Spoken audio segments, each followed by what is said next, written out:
Welcome to vlogs by MMT YouTube channel. Video ಇಷ್ಟ ಆದರೆ like, share, comment ಹಾಗೂ subscribe ಮಾಡಿ. ಇವತ್ತಿನ ವಿಡಿಯೋದಲ್ಲಿ ಒಂದು ರೆಸಿಪಿನ ಶೇರ್ ಮಾಡ್ತಾ ಇದ್ದೇನೆ. ಫಸ್ಟ್ ಟೈಮ್ ಒಂದು ರೆಸಿಪಿದು ವಿಡಿಯೋ ಮಾಡ್ತಾ ಇದ್ದೇನೆ. ಇವಾಗ ನೀವು ನೋಡ್ತಾ ಇರುವಂಥದ್ದು ಒಂದೆಲಗ ಅಂದರೆ ತಿಮ್ಮರೆ ಅಂತ ಕೂಡ ಹೇಳ್ತಾರೆ. ಅದನ್ನು ನೋಡುವಾಗಲೇ ಗೊತ್ತಾಗ್ಬೋದು ಇವತ್ತು ಯಾವ ರೆಸಿಪಿ ಮಾಡ್ತಾ ಇದ್ದೇನೆ ಅಂತ ಹೇಳಿ. ಈ ವಿಡಿಯೋದಲ್ಲಿ ಒಂದೆಲಗದ ಚಟ್ನಿ ಅಂದರೆ ತಿಮರೆ ಚಟ್ನಿಯನ್ನು ಹೇಗೆ ಮಾಡೋದು ಅಂತ ಹೇಳಿ ತೋರಿಸ್ತಾ ಇದ್ದೇನೆ. ಒಂದೆಲಗದ ಚಟ್ನಿಯನ್ನು ಮಾಡಲಿಕ್ಕೆ ನಮಗೆ ಮೇಯ್ನಾಗಿ ಬೇಕಿರುವಂಥದ್ದು ಒಂದೆಲಗ. ಅದಕ್ಕೆ ನಮ್ಮ ಮನೆಯಲ್ಲಿ ಚೂರು ಒಂದೆಲಗದ ಗಿಡ ಇದೆ. ಅವುಗಳಿಂದ ಸೊಪ್ಪುಗಳನ್ನೆಲ್ಲ ತೆಗೆದುಕೊಂಡು ಬಿಡ್ತೇನೆ. ಇಲ್ಲಿ ನಾನು ಬೇಕಾದಷ್ಟು ಸೊಪ್ಪುಗಳನ್ನು ಕಿತ್ತು ಒಂದು ಪಾತ್ರೆಗೆ ಹಾಕೊಳ್ತಾ ಇದ್ದೇನೆ. ನಾನು ಫಸ್ಟ್ ಟೈಮ್ ಒಂದು ರೆಸಿಪಿದು ವಿಡಿಯೋ ಮಾಡ್ತಾ ಇದ್ದೇನೆ. ಈ ವಿಡಿಯೋ ಹೇಗೆ ಬರುತ್ತೆ ಗೊತ್ತಿಲ್ಲ, ಆದರೂ ಅಪ್ಲೋಡ್ ಮಾಡ್ತೇನೆ. ಯಾಕೆ ಹೇಳಿದರೆ ನನ್ನ ಹತ್ರ ಮೊಬೈಲ್ ಸ್ಟ್ಯಾಂಡ್ ಎಲ್ಲ ಎಂತ ಇಲ್ಲ, ಮೊಬೈಲನ್ನು ಕೈಯಲ್ಲಿ ಹಿಡ್ಕೊಂಡೇ ವಿಡಿಯೋ ಮಾಡ್ತಾ ಇದ್ದೇನೆ. ತುಂಬ ಹತ್ತಿರದಿಂದ ಮಾಡಿರುವಂತಹ ವಿಡಿಯೋ, ಹಾಗಾಗಿ ಹೇಗೆ ಕಾಣಿಸ್ತದೆ ಗೊತ್ತಿಲ್ಲ. ಮುಂದೆ ಬೇರೆ ಏನಾದರೂ ರೆಸಿಪಿ ವಿಡಿಯೋ ಮಾಡಿದರೆ ವಿಡಿಯೋ ಇನ್ನೂ ಚೆನ್ನಾಗಿ ಮಾಡಲಿಕ್ಕೆ ಟ್ರೈ ಮಾಡ್ತೇನೆ. ಈಗ ಇವತ್ತಿಗೆ ಚಟ್ನಿಗೆ ಬೇಕಾದಷ್ಟು ಒಂದೆಲಗ ಅಂದರೆ ತಿಮರೆಯನ್ನು ಕಿತ್ತುಕೊಂಡು ಒಂದು ಪಾತ್ರೆಯಲ್ಲಿ ಹಾಕಿಟ್ಟಿದ್ದೇನೆ. ಇನ್ನು ಆ ಒಂದೆಲಗವನ್ನು ಚೆನ್ನಾಗಿ ನೋಡಿ ತೊಳೆದು ಅದಾದಮೇಲೆ ಚಟ್ನಿ ಮಾಡುವಂಥದ್ದು. ನೋಡಲಿಕ್ಕೆ ಹುಳ ಎಂತ ಇರಲಿಕ್ಕಿಲ್ಲ, ಯಾಕಂತ ಹೇಳಿದರೆ ನಮ್ಮ ಮನೆಯಲ್ಲೇ ಆದದ್ದು. ಆದರೂ ವಾಶ್ ಮಾಡುವಾಗ ಸ್ವಲ್ಪ ಚೆನ್ನಾಗಿ ವಾಶ್ ಮಾಡಿಕೊಳ್ಬೇಕಾಗ್ತದೆ. ನೀರೆಲ್ಲ ಹಾಕುವಾಗ ಅದಕ್ಕೆ ಮಣ್ಣೆಲ್ಲ ರಟ್ಟಿರ್ತದೆ. ಇಲ್ಲಿ ನಾನು ಎಲ್ಲ ಸೊಪ್ಪುಗಳನ್ನು ನೋಡಿ ಚೆನ್ನಾಗಿ ವಾಶ್ ಮಾಡಿ ತಗೊಳ್ತೇನೆ. ಇಷ್ಟು ದಿನ ಸುಮ್ಮನೆ ಕೆಲವೊಂದು ವಿಡಿಯೋಗಳನ್ನು ಮಾಡ್ತಾ ಇದ್ದೆ. ಸುಮ್ಮನೆ ಏನೋ ಕಂಡ್ರೆ ವಿಡಿಯೋ ಮಾಡಿ ಅಪ್ಲೋಡ್ ಮಾಡುವ ಅಂತ ಹೇಳಿ ಯೋಚನೆಯಲ್ಲಿ ಇದ್ದೆ. ಆದರೆ ಇವತ್ತು ಹೇಗೂ ಒಂದೆಲಗದ ಚಟ್ನಿ ಮಧ್ಯಾಹ್ನಕ್ಕೆ ಮಾಡುವ ಅಂತ ಹೊರಟೆ. ಆಗ ಹೇಗೂ ನನಗೆ ವಿಡಿಯೋ ಮಾಡಲಿಕ್ಕೆ ಬೇರೆ ಎಂತ ಇರಲಿಲ್ಲ, ಅದಕ್ಕೆ ಇದರದ್ದು ರೆಸಿಪಿ ವಿಡಿಯೋ ಮಾಡುವ ಅಂತ ಅನಿಸ್ತು. ಹಾಗಾಗಿ ರೆಸಿಪಿ ವಿಡಿಯೋನ ಮಾಡ್ತಾ ಇದ್ದೇನೆ. ಈ ವಿಡಿಯೋ ಹೇಗೆ ಬರುತ್ತೆ ಗೊತ್ತಿಲ್ಲ. ವಿಡಿಯೋ ಚೆನ್ನಾಗಿ ಬಂದರೆ ಮುಂದೆ ಬೇರೆ ಬೇರೆ ರೆಸಿಪಿದು ವಿಡಿಯೋ ಮಾಡಲಿಕ್ಕೆ ಟ್ರೈ ಮಾಡ್ತೇನೆ. ಇನ್ನು ಕೆಲವರು ಅಂದ್ಕೊಳ್ಬೋದು ಯೂಟ್ಯೂಬ್ ಚಾನಲ್ನ ಹೆಸರು ವ್ಲಾಗ್ಸ್ ಬೈ MMT ಅಂತ ಹಾಕಿ ಡೈಲಿ ವ್ಲಾಗ್ ಶೇರ್ ಮಾಡೋದು ಬಿಟ್ಟು ಬೇರೆಲ್ಲ ಮಾಡ್ತಾ ಇದ್ದಾಳೆ ಅಂತ ಹೇಳಿ. ನಾನು ವ್ಲಾಗ್ಸ್ ಬೈ MMT ಅಂತ ಯಾಕೆ ಇಟ್ಟೆ ಅಂತ ಹೇಳಿದರೆ, ನನಗೆ ಏನು ವಿಡಿಯೋ ಮಾಡಬೇಕು ಅಂತ ಗೊತ್ತಿಲ್ಲ. ಇವಾಗ ಒಂದು ರೆಸಿಪಿದು ವಿಡಿಯೋ ಮಾಡುವ ಅಂತ ಆಯಿತು, ನಾನು ರೆಸಿಪಿದು ವಿಡಿಯೋ ಮಾಡಲಿಕ್ಕೆ ಹೊರಟಿದ್ದೇನೆ. ಹೀಗೆ ಬೇರೆ ಇನ್ನೇನಾದರೂ ಇದ್ದರೆ ಅದರದ್ದು ಕೂಡ ವಿಡಿಯೋ ಮಾಡಿ ಅಪ್ಲೋಡ್ ಮಾಡಲಿಕ್ಕೆ ಟ್ರೈ ಮಾಡ್ತೇನೆ. ಇವಾಗಷ್ಟೇ ನಾನು ಚಾನಲ್ ಸ್ಟಾರ್ಟ್ ಮಾಡಿರೋದ್ರಿಂದ ನನಗೇನು ವಿಡಿಯೋ ಮಾಡಬೇಕು ಅಂತ ಅನಿಸ್ತೋ ಅದನ್ನು ವಿಡಿಯೋ ಮಾಡಿ ಅಪ್ಲೋಡ್ ಮಾಡಲಿಕ್ಕೆ ಟ್ರೈ ಮಾಡ್ತಾ ಇದ್ದೇನೆ. ಚಾನಲ್ ಸ್ಟಾರ್ಟ್ ಮಾಡಿದ ಮೇಲೆ ಫಸ್ಟ್ ಟೈಮ್ ನಾನು ಒಂದು ರೆಸಿಪಿ ವಿಡಿಯೋ ಮಾಡ್ತಾ ಇರುವಂಥದ್ದು.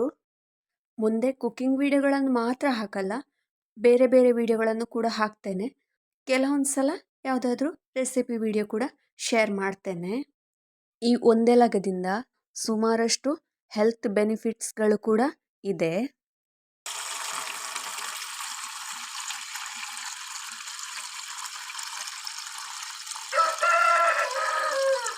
ಈಗ ಒಂದೆಲಗವನ್ನು ಚೆನ್ನಾಗಿ ನೋಡಿ ವಾಶ್ ಎಲ್ಲ ಮಾಡಿ ಆಯಿತು.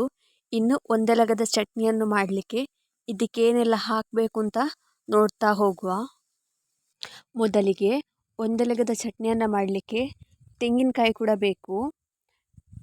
ನಾನು ಒಂದು ತೆಂಗಿನಕಾಯಿಯ ಅರ್ಧ ಭಾಗದಷ್ಟನ್ನು ತಗೊಂಡಿದ್ದೇನೆ. ಆಲ್ರೆಡಿ ಅರ್ಧ ಯೂಸ್ ಮಾಡಿದ್ದು ಅಂದರೆ ಸ್ವಲ್ಪ ಉಳಿದಿರೋದು ಇತ್ತು ನಮ್ಮ ಮನೆಯಲ್ಲಿ ತೆಂಗಿನಕಾಯಿ. ಇಷ್ಟೇ ಸಾಕಾಗ್ತದೆ, ಯಾಕೆ ಅಂತ ಹೇಳಿದರೆ ನಾವು ಸೊಪ್ಪು ಕೂಡ ಕಮ್ಮಿ ತಗೊಂಡಿದ್ದು.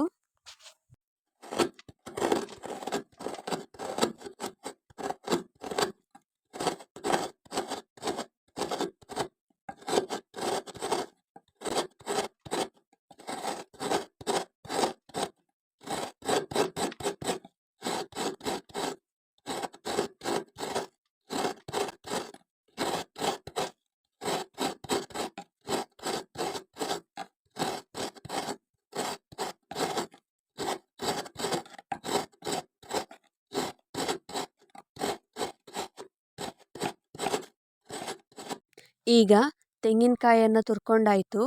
ಇವಾಗ ಚಟ್ನಿಯನ್ನು ಮಾಡಲಿಕ್ಕೆ ಒಂದೆಲಗ ಮತ್ತು ತೆಂಗಿನಕಾಯಿ ಎರಡು ಹಾಕಿ ಆಯಿತು. ಇನ್ನು ಅದಕ್ಕೆ ಖಾರಕ್ಕೆ ಮೆಣಸು ಹಾಕಿಕೊಳ್ಬೇಕು. ಕಾಯಿ ಮೆಣಸು ಕೂಡ ಹಾಕ್ಬೋದು ಅಥವಾ ಬೇರೆ ಯಾವ ಮೆಣಸು ಕೂಡ ಹಾಕ್ಬೋದು. ಆದರೆ ನಾನು ಇವಾಗ ನಮ್ಮ ಮನೆಯಲ್ಲಿ ಗಾಂಧಾರಿ ಮೆಣಸು ಅಂದರೆ ಜೀರಿಗೆ ಮೆಣಸು ಅಂತ ಹೇಳ್ತಾರಲ್ಲ ಅದುಂಟು. ಅದನ್ನು ಕೊಯ್ದುಕೊಂಡು ಬರ್ತೇನೆ ಫಸ್ಟ್. ನಾನಿವತ್ತು ಚಟ್ನಿಗೆ ಗಾಂಧಾರಿ ಮೆಣಸು ಅಥವಾ ಜೀರಿಗೆ ಮೆಣಸನ್ನು ಹಾಕ್ತಾ ಇದ್ದೇನೆ. ಗಾಂಧಾರಿ ಮೆಣಸು ಅಥವಾ ಜೀರಿಗೆ ಮೆಣಸು ಇಲ್ಲದವರು ಕಾಯಿ ಮೆಣಸು ಕೂಡ ಹಾಕಿಕೊಳ್ಬೋದು. ಕಾಯಿ ಮೆಣಸಿಗಿಂತಲೂ ಈ ಜೀರಿಗೆ ಮೆಣಸು ತುಂಬ ಪರಿಮಳ, ಅದಕ್ಕೆ ಈ ಮೆಣಸನ್ನು ಹಾಕಿಕೊಳ್ತಾ ಇದ್ದೇನೆ. ಚಟ್ನಿಗೆ ಒಂದು 4ರಿಂದ 5 ಗಾಂಧಾರಿ ಮೆಣಸನ್ನು ಹಾಕಿಕೊಳ್ಬೋದು. ಇದು ಸ್ವಲ್ಪ ಖಾರ ಇದೆ, ಹಾಗಾಗಿ 4 ಮೆಣಸನ್ನು ಹಾಕಿಕೊಳ್ತಾ ಇದ್ದೇನೆ. ಇದಾದಮೇಲೆ ಇದಕ್ಕೆ ಈರುಳ್ಳಿ ಕೂಡ ಹಾಕಬೇಕು. ನಾನು ಇಲ್ಲಿ ದೊಡ್ಡ ಈರುಳ್ಳಿ ಆದ ಕಾರಣ ಅದರ ಅರ್ಧ ಈರುಳ್ಳಿಯನ್ನು ಕಟ್ ಮಾಡಿ ಹಾಕಿಕೊಳ್ತಾ ಇದ್ದೇನೆ. ಚಿಕ್ಕ ಈರುಳ್ಳಿ ಆದರೆ ಒಂದಿಡೀ ಈರುಳ್ಳಿ ಹಾಕ್ಬೋದು. ನಾನಿಲ್ಲಿ ಅರ್ಧ ಈರುಳ್ಳಿ ಹಾಕ್ಕೊಳ್ತಾ ಇದ್ದೇನೆ, ಅದು ಸ್ವಲ್ಪ ದೊಡ್ಡದಿತ್ತು ಅದಕ್ಕೆ. ಇದಾದಮೇಲೆ ಇದಕ್ಕೆ ಹುಳಿ ಕೂಡ ಹಾಕ್ಕೊಳ್ಬೇಕು. ನಾನಿಲ್ಲಿ ಹುಣಸೆ ಹುಳಿಯನ್ನು ಒಂದು ಸ್ವಲ್ಪ ಹಾಕಿಕೊಳ್ತಾ ಇದ್ದೇನೆ. ಸ್ವಲ್ಪ ಹಾಕ್ಕೊಳ್ತಾ ಇದ್ದೇನೆ ಹುಣಸೆ ಹುಳಿ. ಅದಾದಮೇಲೆ ಖಾರ ಹುಳಿ ಹಾಕಿದ ಮೇಲೆ ಉಪ್ಪು ಹಾಕಲೇಬೇಕು. ನಾನೀಗ ಸ್ವಲ್ಪ ಉಪ್ಪು ಕೂಡ ಸೇರಿಸಿಕೊಳ್ತಾ ಇದ್ದೇನೆ. ಇಷ್ಟೆಲ್ಲ ಹಾಕಿ ಆದಮೇಲೆ ಅಂದರೆ ಒಂದೆಲಗ ಜೀರಿಗೆ ಮೆಣಸು, ತೆಂಗಿನ ತುರಿ, ಉಪ್ಪು, ಹುಳಿ, ಈರುಳ್ಳಿ ಎಲ್ಲ ಹಾಕಿದ ಮೇಲೆ ಇಷ್ಟನ್ನೇ ಗ್ರೈಂಡ್ ಮಾಡಿದರೂ ಕೂಡ ಚಟ್ನಿ ರೆಡಿ ಆಗುತ್ತೆ. ಆದರೆ ಅದಕ್ಕೆ ಕೆಲವರು ಹಳ್ಳಿಯಲ್ಲೆಲ್ಲ ಅಕ್ಕಿಯನ್ನು ಹುರಿದ್ಬಿಟ್ಟು ಹಾಕ್ತಾರೆ. ಅದು ಯಾಕೆ ಹಾಕ್ತಾರೆ ಅಂತ ಕೇಳಿದ್ದಕ್ಕೆ ಕೋಲ್ಡ್ ಎಲ್ಲ ಆಗೋದಕ್ಕೆ ಅಂತ ಹೇಳಿದರು. ಅದು ಗೊತ್ತಿಲ್ಲ ನನಗೆ ಯಾಕೆ ಹಾಕ್ತಾರೆ ಅಂತ ಹೇಳಿ. ಆದರೆ ಮನೆಯಲ್ಲೆಲ್ಲ ಚಟ್ನಿ ಮಾಡುವಾಗ ಸ್ವಲ್ಪ ಅಕ್ಕಿಯನ್ನು ಹುರಿದ್ಬಿಟ್ಟು ಹಾಕ್ತಾರೆ. ಅದಕ್ಕೆ ನಾನು ಕೂಡ ಇವತ್ತು ಚಟ್ನಿ ಮಾಡುವಾಗ ಸ್ವಲ್ಪ ಅಕ್ಕಿಯನ್ನು ಹುರಿದ್ಬಿಟ್ಟು ಹಾಕ್ತಾ ಇದ್ದೇನೆ. ಮೊದಲಿಗೆ ಚೂರು ಅಕ್ಕಿಯನ್ನು ತಕ್ಕೊಂಡು ಅದನ್ನು ಚೆನ್ನಾಗಿ ತೊಳೆದು ಅದಾದಮೇಲೆ ಗ್ಯಾಸಲ್ಲಿಟ್ಟು ಸ್ವಲ್ಪ ಹೊತ್ತು ಅದನ್ನು ಹುರಿತಾ ಇದ್ದೇನೆ.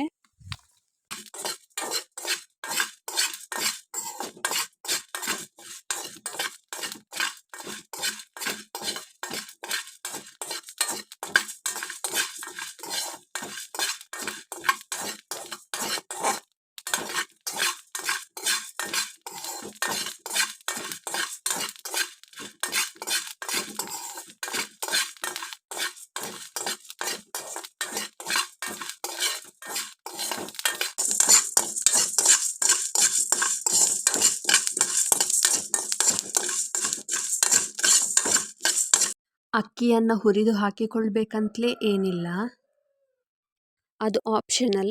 ನಿಮಗೆ ಬೇಕಿದ್ದರೆ ಹಾಕಿಕೊಳ್ಬೋದು, ಹಾಕದೆಯೂ ಕೂಡ ಚಟ್ನಿ ಮಾಡಿಕೊಳ್ಬೋದು. ಅಕ್ಕಿಯನ್ನು ಹಾಕೋದಾದರೆ ಇವಾಗ ವಿಡಿಯೋದಲ್ಲಿ ನೋಡ್ತಿರುವ ಹಾಗೆ ಇಷ್ಟು ಹುರಿದು ಇದನ್ನು ಕೂಡ ಒಟ್ಟಿಗೆ ಸೇರಿಸಿಕೊಳ್ಬೇಕು.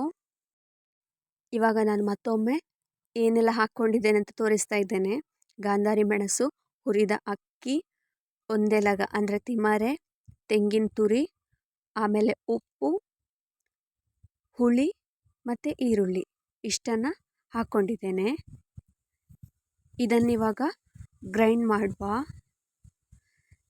ಚಟ್ನಿ ಮಾಡುವಾಗ ನಿಮಗೆ ಗಟ್ಟಿ ಚಟ್ನಿ ಇದ್ದರೆ ಒಳ್ಳೆಯದಾಗ್ತದೆ. ನೀರು ಬೇಕಿದ್ರೆ ಮಾತ್ರ ಸೇರಿಸಿಕೊಳ್ಬೇಕು, ಸ್ವಲ್ಪ ಬೇಡದಿದ್ದರೆ ನೀರು ಹಾಕ್ಕೊಳ್ಬೇಕಂತಲೇ ಇಲ್ಲ. ನೀರು ಹಾಕ್ಕೊಳ್ಳದೆ ಮಾಡಿದರೂ ತುಂಬ ಚೆನ್ನಾಗಾಗುತ್ತೆ. ಇವಾಗ ನಾನು ಇದನ್ನೆಲ್ಲ ಮಿಕ್ಸಿ ಪಾತ್ರೆಗೆ ಹಾಕ್ಕೊಂಡು ಚೆನ್ನಾಗಿ ಗ್ರೈಂಡ್ ಮಾಡ್ತೇನೆ. ನಾನು ಆಗಲೇ ಈ ಒಂದೆಲಗವನ್ನು ಔಷಧೀಯ ಗುಣವುಳ್ಳ ಸೊಪ್ಪು ಅಂತ ಹೇಳಿದೆ. ಅಂದರೆ ತುಂಬ ಹೆಲ್ತ್ ಬೆನಿಫಿಟ್ಸ್ ಎಲ್ಲ ಉಂಟು ಅಂತ ಹೇಳಿ. ಈ ಸೊಪ್ಪನ್ನು ಬೆಳಿಗ್ಗೆ ಖಾಲಿ ಹೊಟ್ಟೆಯಲ್ಲಿ ತಿಂದರೆ ನೆನಪಿನ ಶಕ್ತಿ ಹೆಚ್ಚಾಗ್ತದೆ ಅಂತ ಹೇಳ್ತಾರೆ. ಈಗಲೂ ಕೂಡ ಮಕ್ಕಳಿಗೆ ಬೆಳಿಗ್ಗೆ 1-2-3 ಸೊಪ್ಪುಗಳನ್ನು ಕೊಡ್ತಾರೆ ತಿನ್ನಲಿಕ್ಕೆ, ಅವ್ರದ್ದು ನೆನಪಿನ ಶಕ್ತಿ ಹೆಚ್ಚಾಗಲಿ ಅಂತ ಹೇಳಿ. ಇನ್ನು ನಾವು ಇದನ್ನು ತಿಮರೆ ಅಂತ ಕರಿತೇವೆ, ಕೆಲವರು ಇದನ್ನು ಬ್ರಾಹ್ಮಿ ಅಂತ ಹೇಳಿ ಕರೀತಾರೆ. ಈ ಥರ ಗ್ರೈಂಡ್ ಮಾಡಿಕೊಂಡು ಇವಾಗ ಚಟ್ನಿ ರೆಡಿ ಆಯಿತು. ಇನ್ನು ಊಟದ ಜೊತೆ ಈ ಚಟ್ನಿಯನ್ನು ತಿಂದರೆ ತುಂಬ ರುಚಿಯಾಗಿರ್ತದೆ. ಹಾಗೆ ಕೂಡ ಚಟ್ನಿಯನ್ನು ತಿನ್ಬೋದು, ಅಷ್ಟು ಚೆನ್ನಾಗಿರ್ತದೆ. ಆದರೆ ಇಲ್ಲಿ ಮಧ್ಯಾಹ್ನ ಊಟಕ್ಕೆ ನಾನು ಈ ಚಟ್ನಿಯನ್ನು ತಗೊಳ್ತಾ ಇದ್ದೇನೆ. ಈ ಒಂದೆಲಗದ ಚಟ್ನಿಯ ವಿಡಿಯೋ ನಿಮಗೆ ಇಷ್ಟ ಆದರೆ ಲೈಕ್ ಮಾಡಿ, ಶೇರ್ ಮಾಡಿ, ಕಮೆಂಟ್ ಮಾಡಿ ಹಾಗೂ ಸಬ್ಸ್ಕ್ರೈಬ್ ಮಾಡಿ. ಹಾಗೆ ನೀವು ಕೂಡ ಮನೆಯಲ್ಲಿ ಒಂದೆಲಗದ ಚಟ್ನಿಯನ್ನು ಮಾಡಿ ಊಟ ಮಾಡಿ. ಈ ಒಂದೆಲಗದ ಚಟ್ನಿಯ ವಿಡಿಯೋವನ್ನು ನೋಡಿದ್ದಕ್ಕಾಗಿ ಧನ್ಯವಾದಗಳು. Thank you.